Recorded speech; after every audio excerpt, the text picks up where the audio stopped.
Good morning and welcome to Mental Health Matters Office Hours with me, Dr. Audrey Tang. My co-host is Judith Crozier, and we are welcoming back Yinka Adesina. She is an employability coach, and we're going to learn about the perfect CV and how to present ourselves well, especially in a changing workforce. Let's head over to the studio.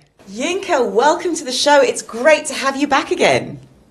Thank you so much for having me. I'm really looking forward to our discussion today. So yeah, great to be here. Oh, I mean, our discussion last time was so helpful, so useful, and we're hoping to pick your brains again, especially as we go into this new year, because there's going to be a lot of people wanting to make changes, a lot of the job market shifting, and so thank you for being here with us. Now, Yinka, there have been some key skills that are highlighted that employers are looking for. Now, they are written as, in this piece of research, communication, motivation, leadership, reliability, ability to learn on the job, which I think is really interesting, and follow instructions, teamwork, self-management, emotional intelligence, and then you've also got analytical skills and administrative skills. So there's so many things employers are looking for. We are going to break them down over the course of today. But for you, Yinka, which of these do you find often needs the most work and why? That's a really good point. And yeah, there's quite a breadth of skills that have been mentioned in there. But I think something that is sometimes missed a little bit is actually around the self-management. And so all those key skills are really important. But a lot of the times with self-management, it's not because people don't necessarily have it, but it's because they don't always recognize it or see it in themselves. So I think it's a really, really important and sometimes an underplayed skill, actually, because it touches on a lot of the previous skills that were mentioned before. And I think this actually cuts across like several people, regardless of what age you are, what stage you're at in your career. Some individuals may feel like actually they've ever only worked in one profession or in one role, for instance. But actually, if they really break it down, they've had to make sure that, they're showing up on time, if they're actually opening the shop, for instance. So, all the personal things that actually come in before you're actually able to deliver the key activities of your role are really, really important. And self-management also feeds into leadership. It feeds into communication, advocating for yourself, working with others. When you think about emotional intelligence, you kind of need to know about your own before you're actually responding and engaging with others and observing and analysing others. And so there's a lot, I think, that can sometimes be underplayed with self-management. So rather than saying it's something that, is important to have, I think it's also recognising it for sure. Yes, it is. It's that recognition of it. It's not just a word. It needs to be something we need to understand what it is, how it plays in. And you're right, because it's even things like time management comes under self-management as well, and setting boundaries and, not taking on too much that's overwhelming. Now, you began to mention this. For some people, they may have only had one job. For some, it's their first job. But yet, if you go back, at uni, they might have been treasurer for their society, or they coached football at weekends. How do you help somebody who, A, doesn't recognise they've got all these transferable skills, but also to improve some of those skills in a more informal way, not just I have to go and learn and do a training course on self-management? How would you support them? Absolutely, and you're so right about that. Those examples that you've mentioned there's so much actually if you look at the skills or competencies and strengths as well. And so a lot of the times there's actually the informal stuff that really provides like the grounding and the foundations for all the other things that you develop through professional experience, other training, etc. But it's most so you're probably doing it without anyone actually paying you or giving you a title. And so a classic example of this is when I've worked with students or professionals who are at the early stages in their career, some of them this might be the first time that they're starting to think about their professional identity and what it means to be in the world of work. And so often they might feel like they don't have enough experience, or they haven't had a proper job, for instance, but a lot of the times they would mention that, I've actually been volunteering for this particular activity. I've been supporting my family, if English isn't their first language, I've been supporting them to understand how to navigate the different systems and services, whether it's for healthcare, whether it's for social support or engagement with council, for instance. And if you actually break that down, those are really great foundational skills. If you're having to book appointments for relatives, for instance, you have to navigate actually, going through the systems. If it's using an app, calling to set up appointments, checking, as you're receiving correspondence, that it matches with, what, the individual you're caring for actually wants and, needs. So there's so much to it beyond just, I don't necessarily have the title. You have a lot of foundational skills. So I always say with people, actually really have a think. And this is where I call using the fine-tooth comb method, right? And really going through all these different experiences you've had, no matter how insignificant they may feel to you, actually thinking about what were to deliver these tasks, what skills have I demonstrated there? Was it communication? Was it working in a team? Was it having a great attention to detail? Was it analysis, for instance? Was it even using technology as well? So there's really lots of really great materials that actually, if you're at whatever stage of your career you're in, 9 times out of 10, you already have a lot of those key skills that we've mentioned earlier. It's really about actually bringing those to the surface. Yes. It's so true. My nephew left school and wanted a job and hadn't done any kind of Saturday job or anything like that. And he said, my CV is going to be blank.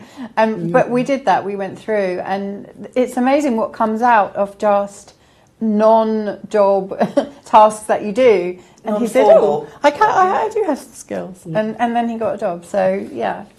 It just goes to show it's kind of critical thinking. But just a quick... Sorry. No, it's just so interesting to hear you talking about it. Yeah, and just to add, I think, you mentioned the critical thinking piece, right? But that's a specific language. But actually, in the everyday to-day activities, we don't necessarily think of it like that. So actually, when I mentioned the fine-tune code method, it's almost to get to the granular activity of this is what I did, and then actually start gaining that comfortability to use some of the professional language, which then actually showcases the impact or how important that is for an opportunity.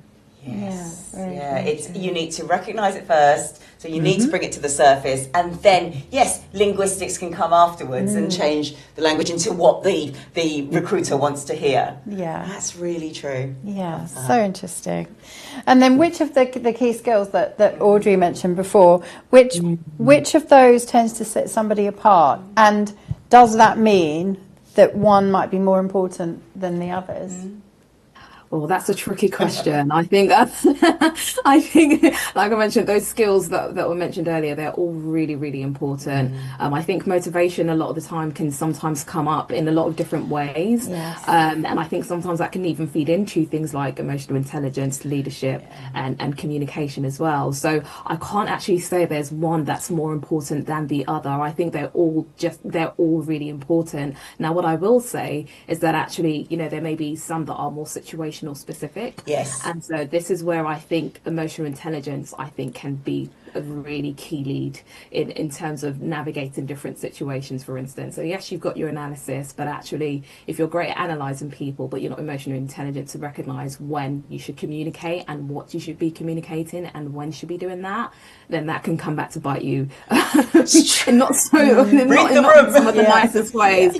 So you can be and this works, if you've got great, teamwork and skills, that's amazing. But if you're not observant, and you're maybe not detail oriented, there could be key aspects that come up that, could maybe put some of those team dynamics in a bit of a challenging situation. So I think a good example of this is when I was working with someone who had to change roles quite quickly. They were quite convinced, and they were older worker, so they had much more significant experience. So we're talking like 20-30 years of experience within manufacturing, for instance, and they were convinced that some of the earlier career professionals would always be quicker at doing things and would be more snappy with technology. And so, when we were having conversations in the coaching sort of environment, they sort of brought up that they found it difficult to not necessarily relate, but to sort of understand that, the communication from some of the early career professionals was slightly different. It didn't necessarily mean the same thing that they were expecting from maybe other colleagues. So, they had to sort of gain that emotional intelligence to awareness to recognize that actually, when I'm speaking with this individual, if they're saying one thing, it doesn't mean this is, what I'm thinking it is. Actually, it means something slightly different. Yeah. So that relational aspect, I think, highlights why emotional intelligence is so important. So that's something that I think can really, really help. Because you've even got this situation where somebody has to realise, when they're asking me for this, I do know how to do it. They've just asked me in a slightly different way, and I wasn't expecting that. And that's true. That's brilliant. Yeah, good point. Yeah, really good point. So if it is your first job, you might not have administrative skills, for example. It's not always easy to get that experience before you get your first job. So what kind of everyday tasks could we think about putting on our CV to show that we do have some admin experience, for example? Yeah, and that's a really good point, actually. And I will say, admin is honestly everywhere. I feel like, I find myself talking about life admin. Yeah, exactly. Right? And so even if we think about just even daily living, like if you look back in a week, over a month, even maybe 6 months, you might want to think about actually where have I demonstrated administrative skills. So understanding that admin skills can be as simple as literally calling up a doctor for an appointment. Yeah, right, true. and actually attending said appointment. Right. I mean, at its basic, at its very basic level, and I'm not saying this, in jest or anything like that, but that's the truth, right? So something as simple as that is an administrative task, right? So if you haven't had a lot of work experience, for instance, actually have you put things together for individuals? If you've spent a lot of time maybe developing expertise in a particular game, right? Have you made sure that if you've had to attend like tournaments and stuff like that with other players, actually have you had to show up at a certain time, right? Have you had to make sure that you're maybe reaching certain levels so you can get to the next stage, right? That's performing under pressure. Right? That is true. Right, so if you break that down, those are admin tasks as well. So it's just in a different, as I mentioned earlier, the language, can be quite different for professional context, but actually these are all key things that are admin related as well. So budget management, helping someone fill out a form, if you've had to, work out how much money you've got, you needed to spend it, you had to go up to a certain point, right? There's only specific items you can get. That is part of admin. You have to manage your resources adequately, because there are limitations. So things like that, I'd say they're admin specific roles, admin specific tasks. If you're thinking, how does this apply to an office job? Well, actually, let's compare, right? So if there's and office jobs, I don't think there's ever, not all of them are exactly the same. So just be mindful of that. They might have an emphasis on a specific type of admin, but if you've, for instance, had a hands-on role previously and you've maybe, coordinated, meetings, for instance, you've had to write out notes and you've had to send out summaries to individuals, whether that's even after a catch up with your friend or something like that. Those are admin tasks, right? So if you break that down, they're kind of there every day. So I'd say take a closer look. You might surprise yourself. You're so right, and it's really funny. Just whilst you're talking, I'm sort of thinking, in so many ways, this show could be flipped on its head, where all of these skills could be how to win at life. It's not about winning at employment; it's just winning at life. You could do all of these things, and actually, life could be a bit smooth. That's so true. This is a brilliant conversation. We are keeping Yinka, and we'll be back just after some top tips from our resident experts.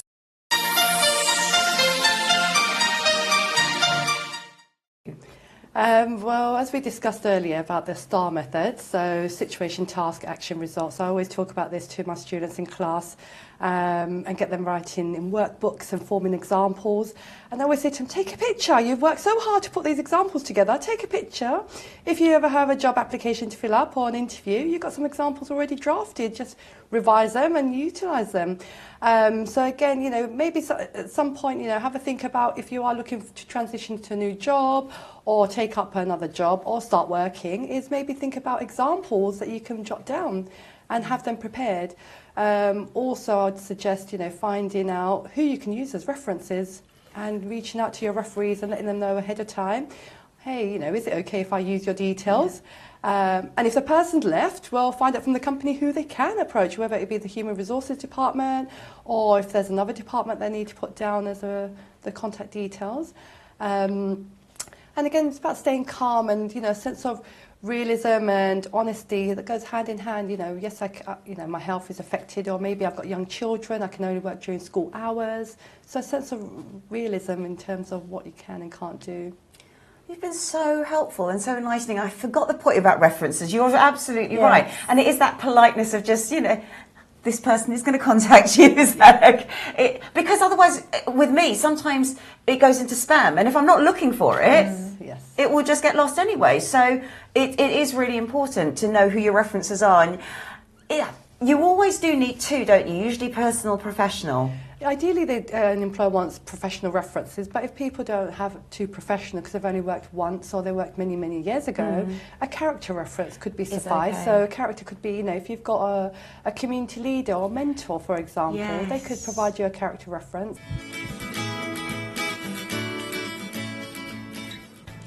Welcome back to Mental Health Matters Office Hours. We are having a really enlightening chat with Yinka Adesina. She's an employability coach. She does a lot of work. She's been on the show before. A lot of work supporting people in getting their first jobs, making transitions, career changes as well. And this is a really interesting conversation because in the workplace now, we are noticing employers are looking for certain specific skills. We are breaking these down. Yinka's already shown, and if you just tuned in, go back to listen to this, that many of these skills are present in everything we do day to day.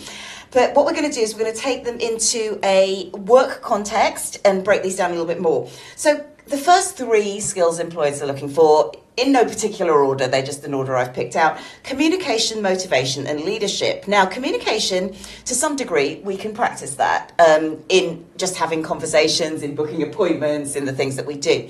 But motivation and leadership, especially in a job role where you don't like the job, but it's a foot in the door, or we don't often notice motivation, and we don't feel like we can lead or want to lead because we just don't like that job. So how can we practice those skills if we're in that stepping stone kind of position? No, so that's a really great question, actually. And we've kind of got to be honest. Sometimes you just need a job. Like, it isn't always going to be a career-defining moment. It might not be a dream job. It's just a job, and that's okay, right? And I think this is something I speak to a lot about professionals specifically who maybe had to change jobs outside of their control, especially in a time when maybe there might not be lots of different, opportunities. So you might have been a specialist in something for 20 years, but now the roles available are roles in very different sector. You might have to maybe consider taking a smaller pay, for instance, and it can feel like it's a step backwards. And so that motivation question actually becomes really, really important to sustain yourself until you get something that's more aligned with what you want.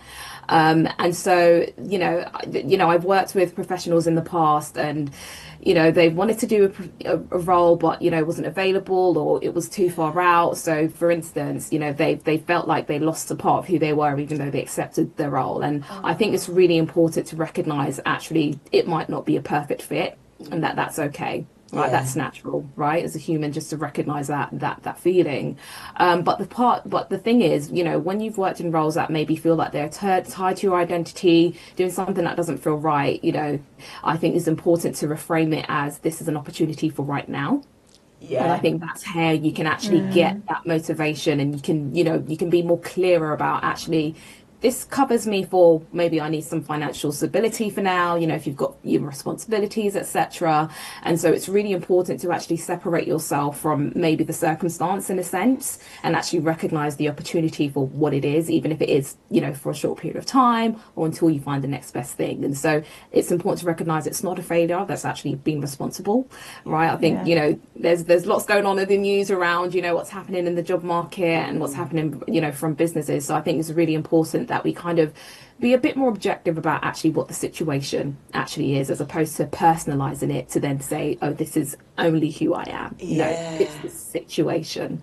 Very important. And that makes us be kinder to ourselves as well, because you're right, it's not about saying, oh, this all I'm worth, this no, it's not. This is the job that will do its job for where you are right now, and right now it's fine, things can change. That's it, it's a means to an end. Means to an end, yeah. That's so important, not to get that tied in with your identity.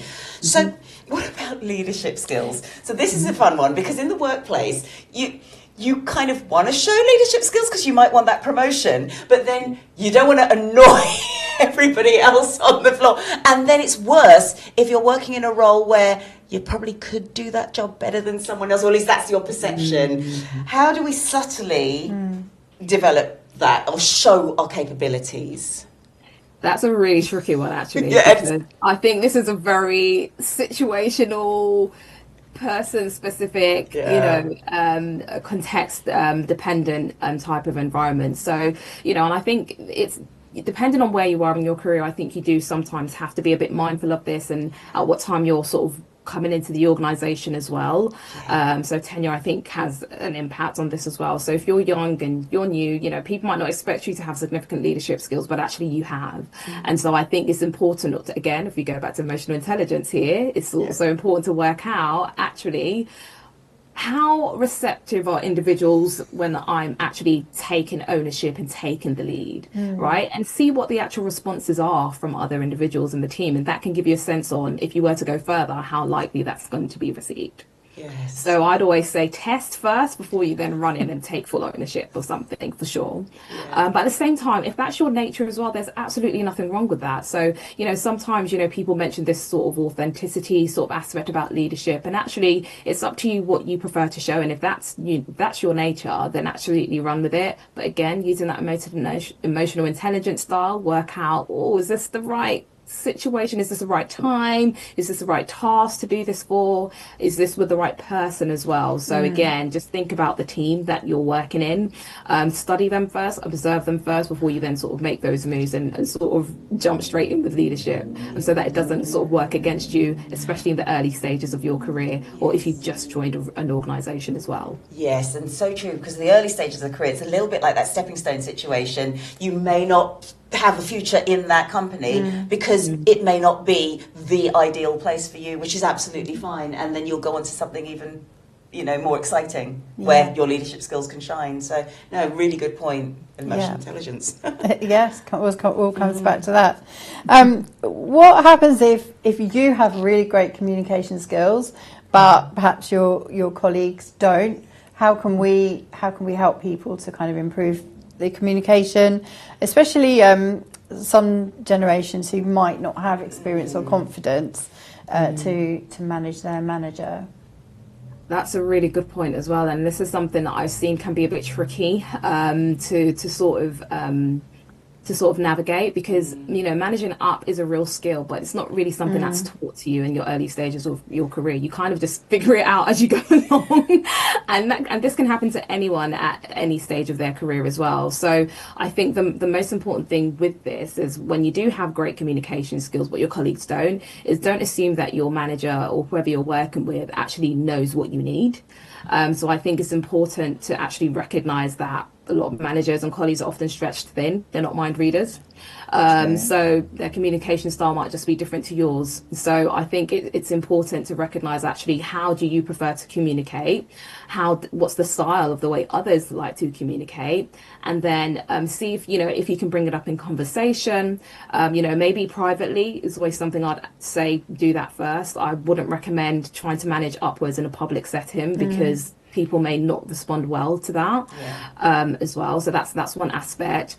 And I think for me, I'm neurodiverse. And so, for instance, I always know that I prefer things in writing, for instance, especially when there's a lot of instructions going on. There's lots of, moving pieces and parts. For me, I like to at some point come to some writing to then be able to refer and track that. And so if you've got maybe a communication style of a line manager that doesn't quite work that way, it can be a little bit tricky. But coming back to that managing upwards, this is where you then have to think, I prefer to communicate in writing. So maybe what I'll do is after, I've had a quick conversation in the corridor that has like 20 different instructions, actually summarize, is this what you meant when we had that quick conversation? Please confirm if I'm missing anything. And that shows you also actually taking initiative, being proactive, and taking ownership as well. So managing upwards doesn't always have to work against you. It can be a really, really strong asset and doesn't always have to be framed as managing upwards. It's just you being more effective and proactive in your role, whether you're an older professional, whether you're a younger worker,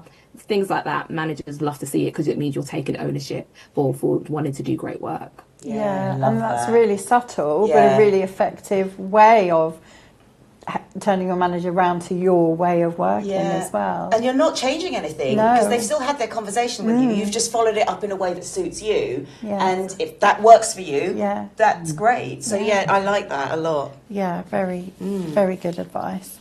And the ability to learn on the job, what does that look like in practice? How might we be able to help somebody with doing that, especially if they lack confidence and they're more comfortable asking for help the whole time rather than actually doing the job and learning from that? Yeah, and I think there's a bit of a shift, I think, that comes with learning on the job. If you're used to maybe being sort of, being prescribed what to sort of do, and then you're all of a sudden, it's all up to you now, you kind of just get on with it. That's a real shift, right, in terms of a way of doing things. And so I think it's about being resourceful and being in tune with knowing the difference between when it is that I need guidance versus when I actually need someone to help me so that I can push this task or project along. And it plays out differently for different professionals, and I think sometimes for professionals maybe who haven't had like a formal training, it can be the assumption that employers they're going to just tell me what to do, and it will just go on from there. And actually that's not always going to be the case. So learning on the job often requires trial and error, and so I think it's really, really important that actually if you're starting your career that you're not afraid to do so. And actually this is all within the gift of being early in your career. You're expected to actually make mistakes. I think that's actually important to recognise, even if that's not largely promoted. Actually, that they're expecting that actually you're going to try things and they might not work. I think if you're someone that who maybe feels a little bit anxious about things, then it's always worth maybe checking in with a peer or a colleague or getting someone to just give you a second opinion, just to check if just so you feel confident about what it is that you're going to try and do as you're learning on the job. But on the flip side of that, if you're a more experienced worker as well, and you're coming into a new environment and you're learning a new way of doing things, new systems, and you previously were the expert and now you're sort of being a novice again, that can be really, really challenging. But I think it's always important to see how you can get allies quite quickly. So this is where that emotional intelligence, again, we go back to it time and time again, right? What are the indicators that maybe that a colleague can be a trusted colleague as well? Because I think it's important to be able to choose who it is that you want to bring into the journey as you're still figuring out how you want to learn on the job in a way that doesn't sort of detract or take away from the confidence or your ability to do the role or the perception of that. So I think it's important to find allies, not be afraid to try things, and then literally just see where it takes you from there. But I think the most important thing is to trust yourself, test it out, and then you'll see the evidence, start appearing that you can actually do this. So that's how I'd look at that. I think that's brilliant. I love the whole idea of allies because that is important. And just as you're talking, I'm sort of thinking there is a big difference when it comes to asking for help with this is what I'm doing. Could you give that a second glance? Or what do I do? Yeah. There is a big difference between those two approaches. Yeah. And the initiative being shown of the look, I'm trying this, I just want you to double check that, is so great compared to, so initiative is really, really important. We are going to keep Yinka, and we will be back just after these tips from our resident experts.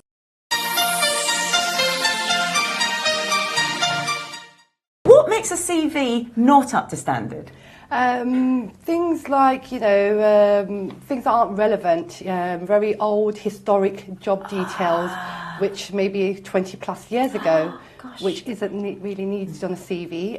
You don't want an employer to discriminate against someone because they went to studies in the 80s perhaps, or the 70s. They may have done more relevant up-to-date training courses that they can have on their CV that represent themselves better in light of a vacancy, perhaps. That's so helpful, because I know, and this is not just in CV writing, but in general, I try to just, it's like verbal diarrhea, you know, I try to tell you everything. And you're absolutely right, it isn't essential to have all of those things.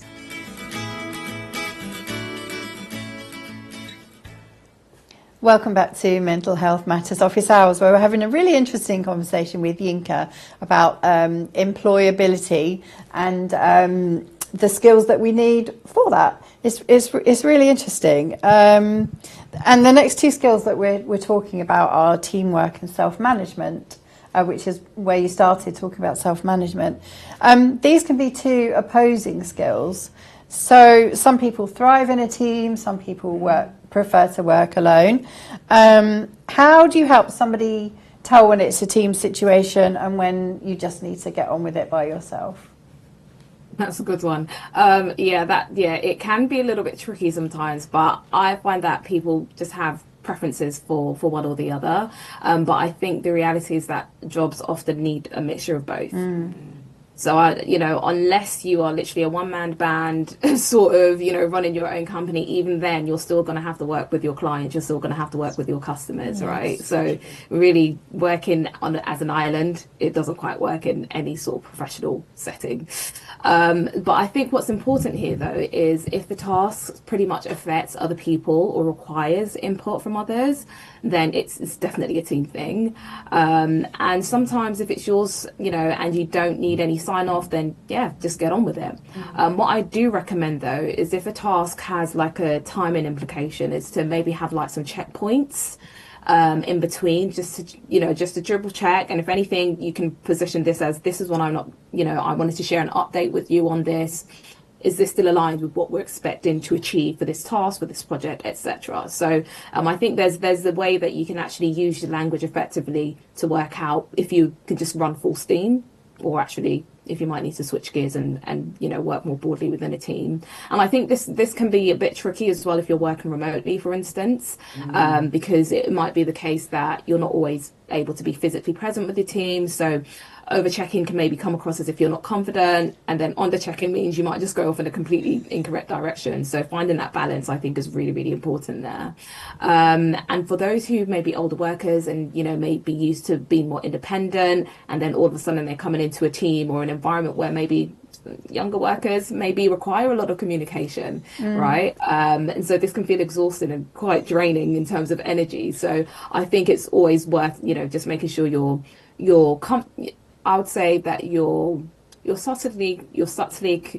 more subtly communicating what it is that you need. So if it's a case where, okay, I'm just working, you can send like a Teams message or contact a team member to say, I'm just going to be focusing on this particular task for X amount of time. Is it okay if I come back to you? And then I'll pick up on the conversation. So I think it's important to also self-advocate for yourself if you do have preference of working style, but communicating that to others so it doesn't feel like you're disengaging or you're encouraging a culture of siloed working. So that's what I recommend. That's brilliant. That's really good advice, because sometimes you can feel a little bit isolated if you are remote working, and also. If you're someone that's used to doing something on your own, you might not realise that actually checking in with your manager, it might be welcomed. If that's never been, that's a really good point actually. Thank you. And what about if you don't like the team that you're in and you have to work with people that you don't particularly get on with? Yes, that good old chestnut. I mean, I feel like it happens to us at one point in our careers or another. So it's one of those things, and I think it actually happens way more than people actually talk about. And I think the reality is, like when you're in a job opportunity, you kind of have to just get on with it at the end of the day. So I think it's always important to, again, go back to that motivation and actually speak to, why am I here, right? What is the purpose for me being here? Does that still ring true whether I joined or left this, whether I joined a new team or stayed with this team? If it does, then actually it's a matter of getting on with it, right? But I think it's important to recognize you also don't have to be best friends with your colleagues, and that's fine. Like the reality of that happening anyway way, very slim. I feel like some people are really lucky when they find their work, their work besties, amazing, but that's not the reality for everyone. But the most important thing is that you don't need to let it affect your work, and I think your performance. So when you find that maybe things are getting a little bit too they're requiring a lot of energy, then this is where I'd say, okay, what's the means of communications that maybe requires the least energy and what still allows you to make traction with your work? And I'd say just try to focus on that largely. If it's a case that maybe the energy is more draining, maybe when you're on phone calls or maybe when you're having in-person engagements, then maybe think about, well, maybe I'll need to find some quiet space when I'm in the office, or maybe I'll, if someone contacts me to have a call, I'll actually maybe want to speak to them in the morning or in the afternoon, because that's when I have the most energy to actually maybe engage with them. Now, that's not always possible, right? But I think it's important to at least recognize that could be an option. There's so much self-awareness in there, which I think is really, really key. And that kind of brings me to this next question. So you've got somebody now who, it's about self-management, but they're in a team where they've tried, and every time they got knocked back, that's not the way we do it this way. They've been taught, almost programmed, you don't take initiative, you don't do this, you don't do that. Then they go to a new place and now they're scared. How do you support somebody who now has almost been changed by their last experience from their authentic self because they had to have that job? Yeah, absolutely. And I think this happens as well a lot more frequently than sometimes we actually talk about. So. And I think we need to speak to that psychological safety piece as well. It's so important to recognize when you're not in an environment where you're psychologically safe and pull on all the support, whether it's internal to the organization or external to the organization, because when you go through an experience like that, it actually takes a significant amount of time to actually unpick all the instances, of damaged self-confidence, of low self-esteem. These are things that, in our psyches take a lot of time to repair. So what I would say is actually to recognize you've actually gone through that experience and acknowledge that actually that's what it is. It doesn't mean you're a failure. You're human just like literally everyone else, right? And actually, a lot of the times you're not in control of that. A lot of times it's on the individuals. Like, it could be down to personality. They might have other stressors. It might, limited resources. We don't know what type of, they may be getting the same thing from their seniors as well. So there's all sorts of factors that could be leading to it. Not to say that excuses it, because wrong behavior is just absolutely wrong behavior. But actually, it's important to recognize in the grand scheme of things, this is not something that you had control over, or that you did to yourself. Not at all. It's really, really, really important because that's where it actually starts to tap into your own well-being and damages that. And that repair can take much longer. I'm talking not months, I'm talking years as well. So really, really important that we start finding ways to put boundaries. So again, if that's all right, I'm going to need to make sure that every day after work I have like something that energizes me, because it's been so draining. I need to make sure that I have my social support that's around me. I need to be involved in tasks after work that really fill my cup. They become critical in these circumstances. So those are some of the things that I would sort of recommend, in those particular scenarios. And also reach out for help, reach out for therapy, reach out to a professional coach where, if appropriate, and get that support. Whatever you do not take this on your own. Really, really important to surround yourself with people that affirm you, that love you, that care for you, that literally want to see you live a good life. Really, really important. So true, because it's like an abusive relationship, which you can't get out of because you need the financial income or whatever it might be, or you feel you can't get out of at the time. So I think you're so right in saying it's not you. In this situation, it's not you, and you may need help finding you again because it's been so suppressed. So this brings us to the last two skills, which can sound opposing: emotional intelligence and analytical skills. Because what we tend to see is a lot of people are, very good at the emotional intelligence, but maybe don't have that attention to detail that the analysis requires. And then you've got the very logical, very technical orientated people who just don't necessarily have the time for the emotional side of things. So how do you get someone to find a balance of those two skills? That's a good one. And you know what? Some people try to some people say, oh, you're either one or the other. And I really believe that we're all mixed. We might have different proportions of this. Again, proportions. Dependent, right? So we may have a particular aspect where we're now more a feelings person, whereas typically we might be a thinking person, and vice versa in other situations. So I do believe you can actually build both. But I think, for the analytical thinkers out there, I think it's always, use that analysis to your advantage and actually slow down before you're responding to professionals, right? Try to work out beyond just the delivery of what you're trying to maybe support. How will the individuals, experience whatever it is that you're delivering? How do you want them to feel on the back of that, right? So this time, taking yourself out of the situation, actually focusing on the individuals that you're going to be supporting. How do you want maybe a senior manager to feel when they're looking at this? How would you want your line manager to look at this, when you're providing this? If it's a client or a customer as well, how would you want them to sort of feel on the back of the analysis that you're doing, or the deep thinking work that you're doing? I think this can apply to a lot of technically sort of driven people, not always, but sometimes, who may be great at systems, but maybe find, the people stuff a little bit trickier. So again, I would just say, think of someone that you maybe care about potentially, and how could they potentially experience this if they receive what it is that you're trying to provide them. So look at the body language, look at the tone, look at the environment as well. Like people say, read the room. And I think that's something that can sometimes be underplayed I think that's another component of emotional intelligence as well, right? So being able to read the room, I think that's quite important. If you're working within an organization where there's a lot of change happening, actually, do you need to be a little bit mindful as to how you're positioning some not so great news amidst all of that, right? So again, bring some of those feelings in there. But if you are a bit too feelings oriented, then I think this is where we then need to flip to the other side and try to get more bit of a balance as to what is absolutely essential here. If feelings matter, how much? Is that 80%, or actually is it more so 20-30% if we know that we've got an urgent deadline and something just needs to be done? Right. So I think, again, this is where it can be very context dependent as well. But I think the most important aspect I'd like to highlight that it's not about becoming a different person or trying to be a different version of you. It's more so just, kind of sort of customizing or tailoring what aspect you want to show for a particular purpose. That's how I would sort of frame it.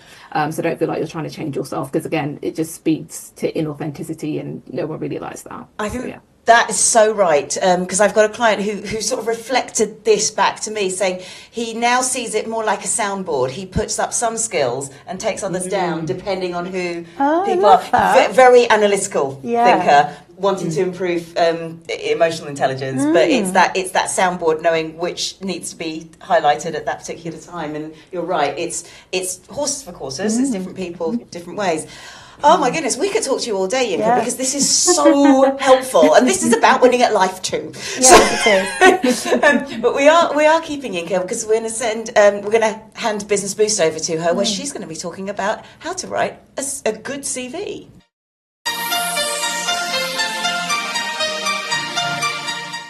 Okay, brilliant. So today I'm going to give you some quick tips on how to write a winning CV. And I'm going to start with something that's really important here, actually. So a CV is not just a list of everything you've done. And it's really just a one dimension of your professional identity on paper. Okay, so I think it's really, really important to recognize that a CV isn't like a full list of everything you've done, okay? We're literally showing one facet of who we are professionally. So what's really important, though, before you get started, is that you have an idea of who you are in terms of your story, what you want to share, but also where you're going. So before you write anything at all in your CV, be very, very clear on what story you're trying to tell and for what purpose. So is it for a specific job? And also at what level are you going in for? What experiences have you had that really speaks to that specific job at that level, in that organization, at that sector as well? Right? And so always start with what's relevant. So tailor your CV, as I mentioned earlier, but actually the person who's reading it, can they get a real sense of exactly what you have to offer that's directly relevant to the role? make it easy for them to say yes. So cut a lot of the noise. If it's contextual but not essential, we want to focus on the essentials, largely speaking. And particularly for career changes, I find that this is really, really critical. So you've been in one sector for a lot of time and then you're applying for something different. Don't lead with sector specific stuff that you have experience in. Lead with those key transferable skills. Okay. So you're talking about your communication, your teamwork, working under pressure, being resilient, leadership, right? All those great skills that we mentioned in today's episode. But also, I think really important is to show impact and not just the activities you've done. So don't just say what you did, but what difference it made. So for instance, if you've, delivered excellent customer service, then say delivered excellent customer service and I achieved 95% satisfaction rate. Okay, so those are a really great way to quickly showcase your impact. And then the final thing I wanted to mention is owning your narrative is really, really important. And this is critical for anyone who's had like a non-traditional career, if you've had any gaps in your career, for instance, or if you're just starting out in your career as well. So going through that fine-tooth comb method that I mentioned earlier. Are there care and responsibilities that you've had in the past where you were maybe focusing on full-time caregiving? Well, talk about the skills that you developed during that time, right? If you don't have a degree, absolutely, that's fine, but focus on what you have done instead. So this is where we really want to get the narrative focused on, actually, these are all the great things that I have to offer, and they are specifically relevant for this job in your organization. And also, if you've maybe faced like, a job change due to restructure, for instance, you can actually use that to your advantage as well, and talk about actually the great experiences you've had and how this is specifically and directly relevant for the role that you're applying to. And language matters. So again, if you're confident in your narrative, that's going to naturally show as well in your CV. So talk about when you've delivered, when you've managed, when you've spearheaded something. I know that comes up a lot. So use ChatGPT and the AI tools to your advantage here as well. If you're struggling with some of that professional language, literally put that into a tool and think about, okay, how can I professionalize what, looked after children for 5 years, right? And the key skills that are related to that. So, and get someone to read it as well. So those are the key skills, but essentially you're really just showcasing what you have to offer and you're not begging. So please don't see it as that.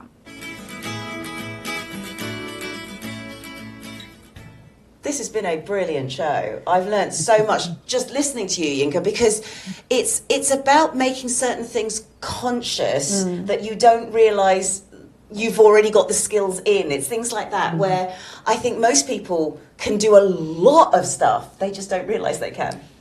It's about unlocking that. Yeah, absolutely. I found you really inspirational to listen to, like we did last time. Yeah. And it's... Your tips on how to do a really great CV were really important, because most people would list what they've done, so it's very, very task focused. But actually, you're just saying, and what was the impact of that? Just adding that bit.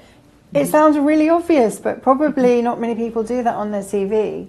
So that was really a good tip. Agreed. And it's your point about where you want to go with the professional persona you're putting across is really important too, because I know I've got so many different strings to the bow, but it's kind of like, well, what am I aiming for? Those are the bits to focus on, not the extra fluff, even though you're desperate to put everything in there. I think that the old school type CVs, you would put absolutely everything in there. But also, I think most of us would be used to tailoring a CV to the job. But also, you said something almost in passing, but I thought that's so important as well. It's the level that you're aiming for. Why would you put in, I don't know, your GCSEs now? Or opening mail and sorting mail for something which is a really high level job. So, and again, I don't know if I naturally do that or not, but I will now. Because that was just such a small but important point. And you've mentioned a great way to use AI. Yeah. And that is not to get it to write your CV for you, but actually to say, these are the skills. Can this sound more professional? How do we professionalise this? And it's not about asking ChatGPT to write something, because ChatGPT doesn't know who you are, or AI, or wherever it is you're doing. But so really, Yinka, first of all, where can we learn more about you? And then secondly, can you give us a top tip to win at employability, but also maybe win at life? this year? Oh, no pressure. Big question. Well, you can find me on LinkedIn. So my name Yinka Adesina. You can find me on there. I'm a career coach on there, and you should see me in a similar jumper to what I'm wearing today. So hopefully that identifies me a little bit easier as well. But in terms of winning at life and winning professionally, honestly, I think it's just recognizing the great and abundance of strengths and the brilliance that all sits within us. And I think the clearer and the grounded we are in that, I honestly think that's what then almost sends up the waves into the atmosphere, into the universe, into whoever's looking at your CV to understand that, yes, this person, they sound like they know what they're talking about. I want to know more about this individual. So honestly, it's all within you. It's all there. It's literally recognizing it, bringing it to the surface so the whole world just can see how great you are. That is beautiful. That is beautiful. And that's just such a great message to send you away with this week. From all of us here at Mental Health Matters, have a healthy week.